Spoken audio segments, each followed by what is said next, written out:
And of course, AI, we can't forget about AI, which I think is the great equalizer. People are going to get access to good content. Everybody's going to have a more polished, and down the line, AI is going to do graphics and video too, and really, really well.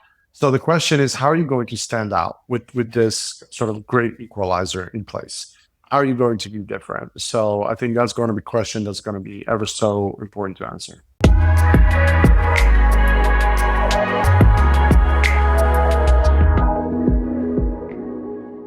Hey, welcome to the Rising Tide. This week, I'm excited to spend some time with Nick Ilev of Proper Expression. Nick, welcome to the show. Hey, Jud. Thank you for having me. You bet. Glad to have you here. So Nick and his team have become friends of mine as I was looking for people that really deeply understand marketing today, marketing in 2024, 2025 and beyond, like who's really in it. So I'm excited to spend some time with Nick and really share Nick with all of you and his team, because I think they do excellent work. Nick, I'd love to get a little bit of background about Proper Expression, about you, about this kind of really impactful business that you guys have built serving companies in particularly the B2B space. Yeah, thank you for that kind introduction, Jud. It's been great collaborating over the past couple of years, and really excited to be on here and share kind of our experience and hopefully some insights and some actionable tips that the people can leverage. But yeah, I started the company about 6.5 years ago at this point. And the vision was to build a company that benchmarks success against the bottom line. So we consider ourselves successful when we've been able to impact and drive revenue for our clients. And I think a lot of marketing agencies out there, they're very focused on the top of funnel, which is very important. And we operate there as well, and driving that demand and driving those leads. But we take responsibility of the full buyer's journey, the full funnel. And because there are a lot of times things get stuck somewhere in the middle, and we go in there and we diagnose and we analyze and we fix. And ultimately, we shortcut the sales process. We accelerate velocity and drive towards that bottom line revenue. So that was the vision behind the founding of Proper Expression 6 years ago. Very cool. And so that's your vision. What got you to the place where I need to start a marketing agency? I'm so inspired that I can't think about anything else but doing this. What was the impetus for you? Yeah, absolutely. And I'll give you the unfiltered version here. But, I was working at another marketing agency before starting my own. And before that, I was a CMO at a startup, and I was hiring agencies. So I've kind of saw things from both sides of the barricade. And there's a lot of great things about hiring agencies and working with those kind of external partners, because agencies in general work with a lot of clients, and they're able to kind of keep a finger on the pulse of the industry, right? See where things are going. They're usually early adopters of technology, early adopters of trends.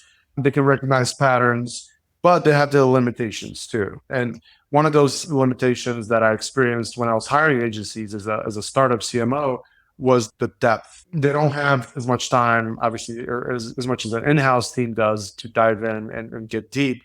So that was always in the back of my mind. So when I went to the agency side and I was building out my team, we tried to get a little deeper, right, and solve those problems. And one of the big limitations we ran up against was that we were driving great traction, great interest, but deals weren't closing. The ROI wasn't there with some of our clients. And then they would say, well, we like you guys, you're doing a great job, but we're not closing deals, so we're going to have to let you go, or we're going to have to scale down our engagement.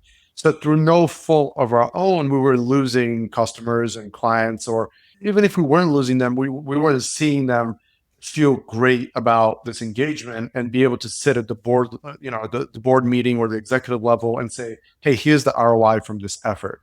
So really, that was kind of the impetus for really starting Proper Expression, is to address that need, that ROI, that bottom of the funnel impact. Yeah, I mean, I've seen that firsthand, because a lot of times you have agencies you'll hire and they really decide not to care necessarily about the actual sales impact of what they're doing. They're focused on their craft and they might be masterful at that craft, but I think you could argue, is it masterful if it doesn't have an ROI attached to it? It could be the best, most beautiful landing page or a really well-designed email sequence, but if it's not actually leading to net new revenue. Absolutely. Absolutely.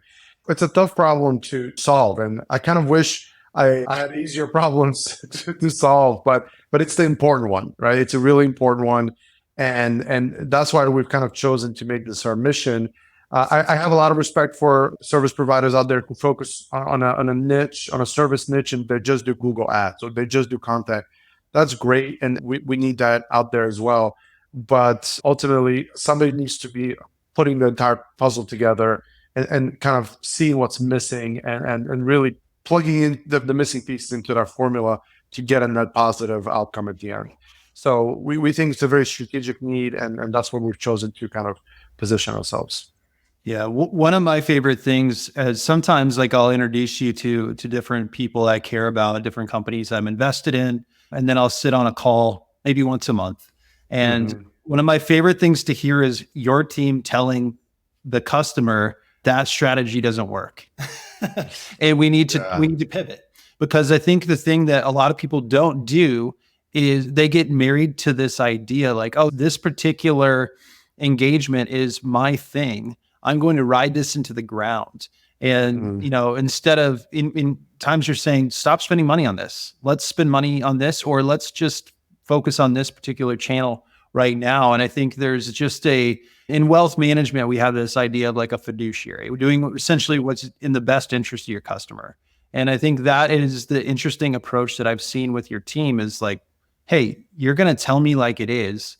And you're not going to try to like, gloss it up. It's like, hey, this doesn't work. Let's stop doing it. Let's do something that does work, and let's find those media. And real quick, I definitely want to get into some demographics and like better understand, how you serve and who you are and all that kind of fun stuff. But on the topic of like what works, I'm super curious what you're seeing that's really working today as it relates to the different packages that you provide customers. Where are you seeing the most success here in this time in 2024? Yeah, great. And I just want to say thank you for that analogy with the fiduciary. I should coin some kind of a fiduciary marketing term or something and give you the credit for it. But that's exactly where we aim to accomplish, right? Having those tough conversations, even when it's a lot easier sometimes to follow the direction from the client and do what they want. We want to do what they need, right? We tell them what they need to hear, not what they want to hear necessarily. And ultimately, that's why they appreciate us for what we do. But in terms of what's working, I mean, what's never going to get old is understanding your audience, right? It's never going to be not trendy, right? So we always start there. That's kind of ground zero for marketing. Understanding your audience, intimately understanding their pain points, understanding their needs, and then starting to structure your messaging and how and your positioning around those pain points and those needs. Because if you can solve problems for your customers, your business is always going to be relevant, right? So that's where we start. And we have a framework that we call the audience messaging offer framework, which is a great way to start thinking about, what are these combinations, these different offers for these different audience segments, and how are we messaging them? And sometimes we do AMCO, right? Instead of AMO, we do AMCO, which is audience messaging channel offer. Because channel is in there. It's an integral piece. Sometimes people just think of channel as the most important part of marketing, and it's important, but reach is no longer the challenge in marketing. It's relevancy. That's the challenge. So understanding your audience, understanding what the sort of the hypotheses are of how we're going to reach them, and then putting those frameworks together is a great place to start. And I can get into more detail in all of those categories. For sure. So of applying that framework, so I think it's really important. Obviously, there's education that goes into the engagement that you have. You have to help remind the customer, like, hey, this is how we're working. This is the method to the madness. This is where we're getting to. Sometimes it's not happening as fast, but let's just walk faster together and it'll get there. But of those different things and applying that framework, how are you seeing that's working? If I'm an average B2B customer today, I'm probably finding, this is my sense, is LinkedIn is probably the top social channel. But beyond that, how are firms growing today in terms of where things are at, especially with AI coming in and disrupting SEO to some degree? And I'm Yeah. just curious what you're seeing there. Yeah, there's a lot to unpack there, right? I would say the second really important foundational piece, in addition to understanding your audience, is having really good tracking in place. That's the big benefit of digital marketing in general compared to traditional old school madmen type of marketing, right? And advertising is that we're able to track everything now. Attribution is never going to be perfect, but let's not let perfect be the enemy of great or good, right? So having really good tracking in place, and that can be accomplished through a variety of different systems. We like to use HubSpot, usually HubSpot in combination with the Google tools, right? Google Tag Manager, Google Analytics, Google Search Console. But HubSpot and Google together can really give you a really good picture of what's going on. And then once you're able to track, now you can start evaluating these different channels and see how they're performing for you, right? To your point, LinkedIn is great for B2B, both on the paid and the organic side. But we like to think of a sort of modern day marketing in four buckets, and that's actually how our services are split up, right? So it's the four buckets are content creation, which is the first really important, right? You can't distribute anything unless you have something to say, whatever that format may be. And then the other two buckets are the distribution of that content, and that can happen either through paid distribution, which is paid social, paid search, programmatic advertising, even radio or TV. And then the other side of it is organic distribution. And that's kind of a more traditional email, SEO, non-paid channels. And then the fourth and final bucket is RevOps, which is that piece where we're now taking a look at the entire buyer's journey and where are the bottlenecks, where are things getting stuck, where are things not progressing, and then really clearing up. And that involves a lot of work with the sales teams, right? In B2B, we have marketing, but we also have sales, and they have to be speaking the same language. They have to be on the same page. This podcast is brought to you by Turncast. We make game-changing content for fintech and financial services companies. Learn more at turncast.com. How have you seen, how are your teams working now to take a customer that comes to you and actually drive them through each of those buckets, but maybe the whole? If I wanted to do the entire thing, I realize, hey, I have capital now. I want to grow. I want to reinvest all of it. Hypothetically, I want to reinvest all of it back into growing so I can massively multiply it. How is a team like yours going to engage with a business like mine to help drive that result? What does that expect of the business owner? Because I think it's really important for people to kind of be honest with themselves. Hey, I'm going to go in this, and this is going to take some time for me to really give you what you need. Yeah. And we've done this at this point with a couple of clients in the wealth management space. So I can kind of walk you through the typical journey. And then at the end, I'll also add the common pitfalls to avoid, right? So starting with content, it's really important to understand what you have. And one of the first things that we do is, before we get into the content, we like to do a strategic audit of the entire sort of marketing footprint. Where are we? What are the opportunities? And I think folks frequently underestimate how much they already have in place. They have followers on LinkedIn, they have contacts, they have networks that are underutilized, right? So the strategic audit is meant to bring out, what are the assets that we currently have available to us? What's working, what's not working historically? We do a content inventory, which is also really important, which catalogs all of the content that's been produced. And that sets us up for starting to ideate on the campaigns, right?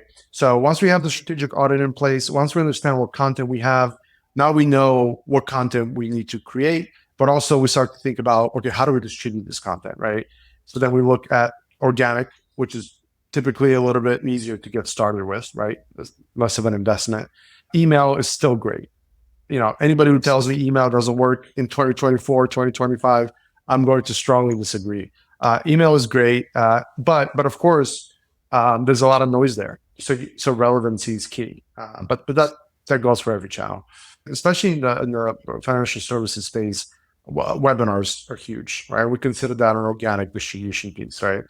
Anybody who's willing to sit and listen to you for 60 minutes, 45 minutes is somewhat engaged and somewhat trusting are viewed as a source of knowledge and authority, right? And it's much easier to sell to people who are willing to trust you. So webinars are big, and we have a whole, playbook there that we run from scratch. So SEO still really, really big. AI is disrupting it to some extent, but we haven't seen kind of where the cards are going to land on that one quite yet. For now, I tell folks, focus on the bottom of the funnel SEO. Top of the funnel SEO, I mean, at this point, AI, ChatGPT does a better job of answering top funnel questions. But bottom of the funnel, really being able to show that deep domain expertise is not something easily replicatable, right? Not something easily AI can replicate. So on the organic side, those are the big ones. I would say email, a webinar, and looking to distribute that content through various means. Organic social can still be really, really powerful. It just requires a lot of time and a commitment from the experts, I'm going to say, because it's not, nobody wants to engage with a company page. People want to talk to people. Yeah. And I guess that's a good question. Like, a lot of times that means that founders and leaders in these businesses are spending time, even if they're working with an agency partner, to create this, original content on, let's say, LinkedIn, because there's LinkedIn's, I'd say 90% of the time I'm seeing it there, versus something like Twitter, which just the engagement is gone. Like the whole efficacy of that platform is kind of like out the door at the moment, unless you're some sort of, unique consumer brand. But how do you coach somebody to kind of get out of their own mind a little bit and get into like the reason to do this? Because I think a lot of people see it as like grotesquely self-promotional, at least what their peers maybe be doing on those platforms. How do we do that in a way that feels tasteful and authentic in today's era? Yeah, we have a very pragmatic way of looking at LinkedIn, organic social, and maybe borderline cynical, but we look at it, there's sort of two modes of approaching LinkedIn organic social. There is sign of life, and then there is social selling. So sign of life is you post once a month, once a week, and you're essentially just showing people that you're out there, you're checking the box, right? And we recommend that for everybody. When potential employees, potential customers are looking at your page, they're looking at your profile, they see that you're somewhat active. It's a checkbox, right? Then there's the social selling piece, which is the daily posting, the daily engagement. And it does require a commitment of time, and it's not easy to pull off. Us as an agency, we can facilitate some of that, right? We can provide influencers that you should be engaging with. We can provide posts that you should be commenting on. Honestly, the engagement and commenting part of it is almost more important than publishing posts these days. But it comes down to, again, ROI estimation, right? Is your target audience on there? Are they engaging with other LinkedIn publishers? Can you reach them? Can you establish a foothold? Or is this a learning vehicle for you? Is it a networking vehicle? Is it a vehicle to meet partners? There has to be some kind of a reason to engage, because for the effort that's required, it's got to make sense, right? I think it's really easy for people to take themselves way too seriously and be selling. This idea of always be selling is not at all. Like, I think it's rarely be selling on these mediums, and even like your general content, like your email marketings. You want to be effective, but you also want to like be relatable. And you want to have things that people can actually like, hey, I like talk about your dog, or show a picture. Like, I rarely get better engagement than when I share a picture of my dog or something like that, where it's just something simply relatable. Nobody wants to, it's cool you're going to this trade show, but everyone's going to say they're going to this trade show. But if you have something that's like more unique around it, or something like that adds some unique color or flavor to it, I think it's going to be way better. And I think we just have to rethink a lot of how we've done things in the past, and understand that it's kind of, the rules of engagement are just simply more highly evolved than they were years ago. Yeah. And thank you for pointing that out. We call it social selling, but really what it should be, and what works, is providing value, right? Your post that should be really the litmus test as far as I'm concerned. Is it providing value? Is it going to be valuable to somebody out there? Are they going to learn from what you're saying? Are they going to relate? And even if it's just more of a lighthearted post to elicit a chuckle, that's still value, right? So that should be the criteria, and by providing value, you're already building goodwill and positioning yourself as somebody people are going to think about when it's time to buy. So you shouldn't even have to sell if you're producing good content on LinkedIn, and that actually goes for all channels, not just LinkedIn, right? For blogging and everything else. Yeah. A lot of people right now are kind of in this like look ahead moment. They're looking ahead, planning for the next year, and they're making maybe buying decisions, they're making partnership decisions, and I think it's really important because there's a lot of like ever changing themes happening in terms of what's actually appropriate and effective in the next era of marketing, especially B2B marketing. What are the things and trends that you're seeing that are really important for people to be aware of, especially as they're making partnership decisions on, hey, I need an agency to do X, I need a partner to do Y, I need to invest in this technology? What are the things that are just staples for the future that you're seeing? Like, if I'm getting started in 2025, this is what I'm going to need to have success. Yeah. And the things I'm going to say are not going to probably surprise anybody, but if you're choosing a partner, if you're looking at hiring an agency or an external third-party consultant or advisory, I would really ask for defining success upfront. What does success look like? How are we going to measure that on a frequent, ongoing basis? If we can measure that and benchmark, then we know if we're going in the right direction, right? It's really simple, but a lot of people this tends to slip through the cracks, and it's so important. It's so essential. Having a system for tracking success and measuring all these activities is really important. On a more tactical level, I'm going to say, especially in financial services and B2B, where it's very much a relationship business, video is going to continue to be ever so important, right? So creating video content with hopefully with real people, but even motion graphics, animation, walkthrough videos, explainer videos, all this is easily digestible, palatable. It can be repurposed across multiple channels, social, websites, conferences, events, right? Video flies everywhere, and that's going to be huge. So if you can dedicate some budget towards video production, I highly encourage people.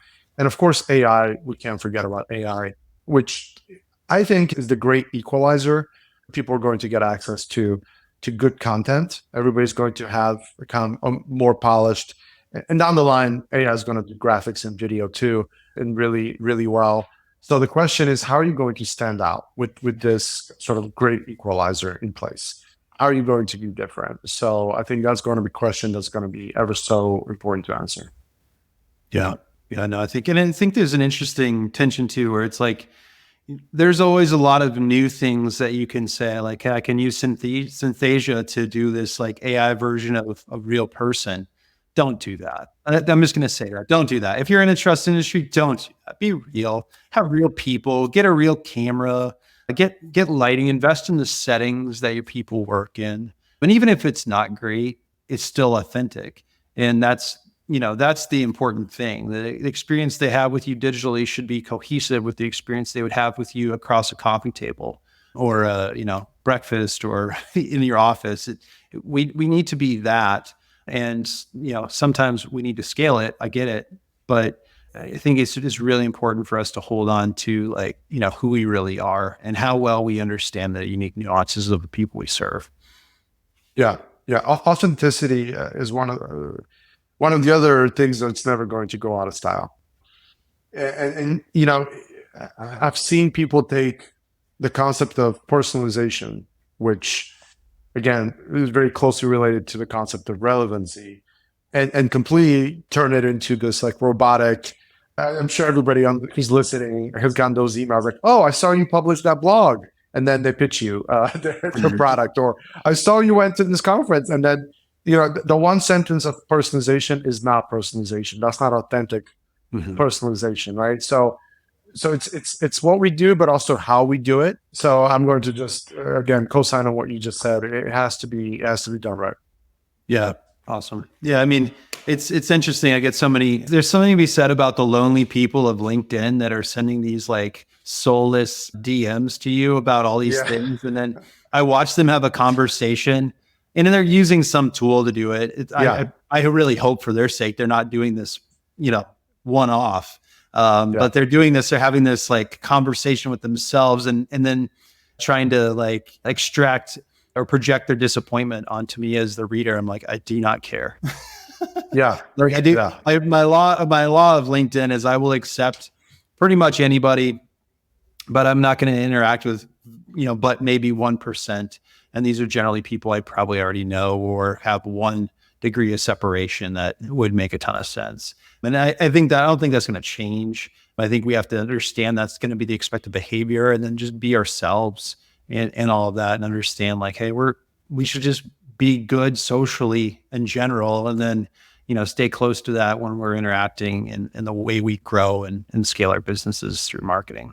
Yeah. Yeah. And so the outbound outreach channels like LinkedIn, like Sales Navigator, like cold email that really were really hot for the last couple of years, but I think they're weighing down a little bit now because there's been so much noise and oversaturation. But I still think even with those channels, there is an opportunity to do it right. And if you strike a really good mix of relevancy with the right timing, right? Which you probably don't have a way of estimating timing, although that's changing now with tools like Clay and others with intent data. But if you can strike a good balance between timing and relevancy for your audience, why wouldn't I answer a cold email if it's perfectly aligned with what I'm thinking about today, tomorrow, this week? Same with the LinkedIn message, right?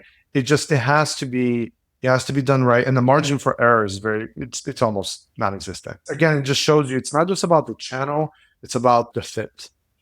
Yeah, no, that's a really good point. And I think with it, what I've seen, watched you guys do for a number of years now is that persistence of like really sitting in there, trying to analyze and then analyze and adjust to where you actually, okay, now all of a sudden it's hitting and it will go not just 2x, but 10x in terms of its efficacy, but it's not, it takes that time and persistence to get there. All while knowing the variable is human behavior and change and technology. All these things are also at play alongside. The shelf life of effectiveness at 10x might not be there very long, but you have to keep taking swings until you hit that. And then you have to be ready to keep going there again. And I've found as a CMO, a couple of different places, like it really does take a couple of really effective channels above all the others to really separate you. You got to have an omni-channel approach to find the right success that works for you if you're taking this seriously. Yeah. And what folks should also remember is every channel would work really, really well if there was no competition. There was no noise and no competition. All these channels are great because you reach the people and they're on there. The problem is that there's so much noise and so much competition out there. So how do you stand out? And that's what you have to answer before you even think about which channel is the right channel for me. With cold email, again, that persistence in figuring out what's going to resonate goes back to both the marketer and the end customer, we want the same thing. We want to help the end customer fix a pain point that they have. What we're trying to do with all these experiments is figure out the best way to get their attention and the best way to tell them that we have what it takes. Yeah, that makes sense. So Nick, really quick, what does your team look like today at Proper Expression? How have you been building it? And what's your kind of breakdown of people? Yeah, the easiest way to think about it is there's two sides to the business. There's the account side, and these are the folks on the call with you. They're your primary point of contact. They're the ones who are responding to messages and chats and calls, and they're also in charge of the strategy and the results. So they're driving the engagement. They're proactively coming up with ideas, and proactive, I can't underline on this enough, right? Because we're not a marketing vendor. although we do everything that vendors do, I would say, we take it a step further with strategic advisory. So we're constantly coming up with ideas. We have opinions about everything, even things that are outside of our purview that are related to sales and marketing and revenue. So you're going to hear from us on all of the above. And so that's what the account team does.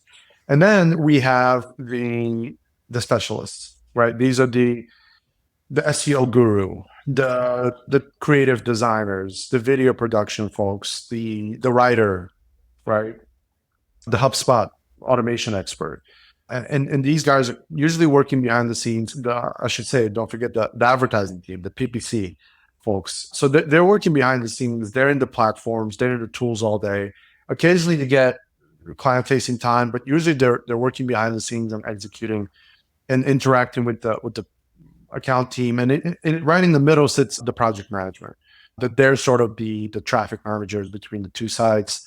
But it's all geared towards driving those results for our clients and meeting those expectations. Awesome. Well, Nick, it's been a pleasure to get to work with your team and just to share a little bit of, I think the approach that you have, I think is very effective. Again, I do find it to be very fiduciary in terms of how you approach the dollars your clients are spending, investing, and growing. You don't take that lightly in the experience. And I think it's a great partnership opportunity for a lot of people if they want to really grow and get honest about growth and how it's going to happen and the time it's going to take to do that and the investment that looks like. But yeah, definitely a pleasure to always talk with you and just share ideas and different things too. So thanks for jumping on the Rising Tide. Always a pleasure. And we will have you back on soon. Thank you, Jud. It's been a pleasure being on. It was a great discussion. I really enjoyed it, and I really hope there's things that people and listeners can take away. Definitely.